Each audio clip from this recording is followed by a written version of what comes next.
السلام علیکم ویورز، اس صحت چینل میں خوش آمدید۔ آج کا ہمارا ٹاپک ہے اوویرین کینسر، مگر مزید بتانے سے پہلے اگر آپ نے ہمارے چینل کو سبسکرائب نہیں کیا ہے تو سبسکرائب کر لیں اور بیل آئیکن پر کلک کر دیں۔ اوویرین کینسر دراصل کینسر کی ایک اقسام ہے۔ اس کی شروعات اووریز سے ہوتی ہے۔ خواتین کا ریپروڈکٹیو سسٹم دو اووریز پر مشتمل ہوتا ہے، ایک یوٹیرس کے ہر طرف یعنی یوٹیرس کے لیفٹ سائڈ اور رائٹ سائڈ پر، جس کا سائز ایلمنڈ کے برابر ہوتا ہے۔ ناظرین، اووریز کا کام فیمیلز کی باڈی میں ایسٹروجن اینڈ پروجیسٹیرون تیار کرنا ہوتا ہے۔ بہت سے لوگ غلطی سے اس بات پر یقین رکھتے ہیں کہ پیپ اسمیئر ٹیسٹ اوویرین کینسر کو ڈیٹیکٹ کر سکتا ہے، حالانکہ اس بات میں کوئی سچائی نہیں ہے۔ ایسا کوئی ریلائبل اسکریننگ ٹیسٹ نہیں ہے جس میں اوویرین کینسر کی تصدیق ہو سکے، بلکہ اس کی تصدیق اس وقت نہیں ہو سکتی جب تک کہ یہ آخری مراحل میں داخل نہ ہو جائے۔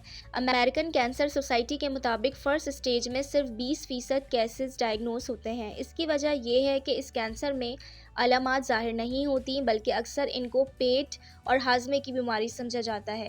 یہ اس وقت تک پتہ نہیں چلتا جب تک یہ پیٹ اور کمر تک نہ پھیل جائے۔ اس مرحلے میں اس کا علاج تقریباً ناممکن ہو جاتا ہے، جبکہ ابتدائی مرحلے میں اس کا علاج کامیابی سے ممکن ہو جاتا ہے۔ عام طور پر اس کے علاج کے لیے سرجری یا کیمو تھراپی تجویز کیا جاتا ہے۔ چونکہ اس کا پتہ آخری مرحلے تک نہیں چلتا، اس لیے اگر آپ میں یہ چند علامات ایک ہفتے یا اس سے زیادہ عرصے تک جاری رہیں تو فوری اپنے ڈاکٹر سے رجوع کریں۔ یہ علامات درج ذیل ہو سکتی ہیں: پیٹ میں بلوٹنگ اور سوجن، کھانے کے دوران فلنس کا احساس ہونا، ویٹ لاس، پیلوس ایریا میں بے سکونی، بار بار یورین کا آنا یا قبض ہونا، پیٹ کے گرد میں اضافہ، تھکاوٹ یا کم انرجی محسوس ہونا، مینسٹرویشن میں تبدیلی وغیرہ۔ اس کینسر کی درج ذیل اقسام ہیں: ایپیتھیلیل ٹیومرز۔ یہ ٹشو کی تھن لیئر پر شروع ہوتا ہے جس نے اووریز کے بیرونی حصے کو کور کیا ہوتا ہے۔ اووریز کینسر میں تقریباً 90% ایپیتھیلیل ٹیومر ہوتے ہیں۔ اسٹرومل ٹیومرز۔ یہ اوویرین ٹشو سے شروع ہوتا ہے، خاص طور پر جو سیل ہارمون پروڈیوس کرنے پر مشتمل ہوتے ہیں۔ یہ ٹیومر عام طور پر ابتدائی مراحل میں تشخیص ہوتا ہے۔ تقریباً 7% اوویرین ٹیومر اسٹرومل ہوتے ہیں۔ جرم سیل ٹیومرز۔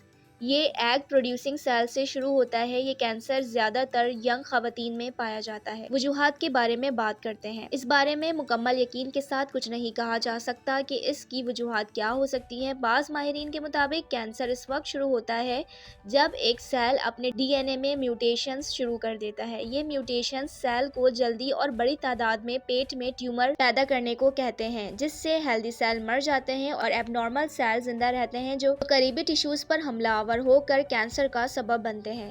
اوویرین کینسر کسی بھی عمر میں ہو سکتا ہے، لیکن یہ زیادہ تر نوجوان لڑکیوں میں ہوتا ہے۔ اس کی کوئی خاص وجہ نہیں ہوتی، لیکن کچھ ماہرین کے مطابق یہ جینیٹک بھی ہو سکتا ہے۔ اس کے علاوہ ہارمونز کی تبدیلی اور پیریڈز کی ابتدائی یا آخری عمر بھی اس کی وجہ بن سکتی ہے۔ ایسی خواتین جو 35 سال کی عمر تک پریگننٹ نہیں ہوتی یا جن کو کبھی پریگنینسی نہ ہوئی ہو، ایسی خواتین کو اوویرین کینسر کے چانسز زیادہ ہوتے ہیں۔ بریسٹ کینسر میں مبتلا خواتین کو اس کے چانس زیادہ ہوتے ہیں۔ ناظرین، ٹیومر سے بچاؤ کے لیے اپنی ڈائٹ کا بہت زیادہ خیال رکھیں۔ پھل اور سبزیوں کا استعمال زیادہ کرنے والی خواتین میں اس کینسر کی شرح کم ہوتی ہے۔ کم چکنائی والی غذائیں بھی اس رسک کو کم کر دیتی ہیں۔ مجھے امید ہے کہ آپ کو ہماری ویڈیو پسند آئی ہوگی۔ اس ویڈیو کو اپنے فیملی اور دوستوں کے ساتھ شیئر کر دیجیے گا۔ اللہ حافظ۔ آج کل کے دور میں صحت کا خیال رکھنا بہت ضروری ہے۔ ان سب چیزوں سے باخبر رہنے کے لیے معالج میگزین کے فری ای ممبر بنیے اور اپنے موبائل پہ ہر ماہ معالج میگزین پڑھیے۔ دیے گئے واٹس ایپ نمبر پر اپنا نام اور شہر کا نام لکھ کر میسج کیجیے 03341325 134۔ فیس بک ایڈریس معالج میگزین۔